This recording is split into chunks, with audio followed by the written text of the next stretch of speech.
ஊழல் கட்சிகளுடன் இருந்தவர்கள்தான் மக்கள் நல கூட்டணி தலைவர்கள் என நாம் தமிழர் கட்சியின் ஒருங்கிணைப்பாளர் சீமான் தெரிவித்துள்ளார். தேர்தலில் பணம் கொடுத்து வெற்றி பெற்றது தெரியவந்தால் அவர்களது பதவி பறிக்கப்பட வேண்டும் எனவும் சீமான் தெரிவித்துள்ளார். சொல்ற மக்கள் நல கூட்டணியில் சொல்றது இந்த ரெண்டு பேரும் திராவிட கட்சியில் தான் ஊழலில் திளைச்சிருச்சுன்னு சொல்றாங்க. ஆனால் இன்னைக்கு திடீர்னு சொல்றதுக்கு இவ்வளோ காலமாக அந்த திருடனவன் கூட நின்னான்னு.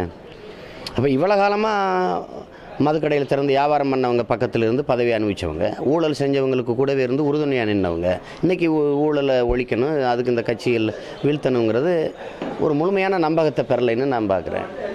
அப்புறம் அவங்களுடைய குறைஞ்சபட்ச வேலை திட்டத்திலே அணு உலை எதிர்ப்போ ஈழ விடுதலை முனைப்போ அதில் அந்த வரைவில் இல்லை.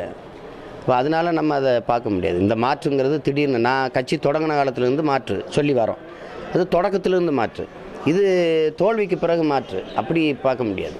மாற்றுங்கன்னா தொடக்கத்திலேருந்தே மாற்று, அதை தான் நாம் கடைப்பிடிக்கிறோம். இப்போ அந்த பாதையில் தான் நம்ம பயணிச்சுக்கிட்டு இருக்கிறோம்.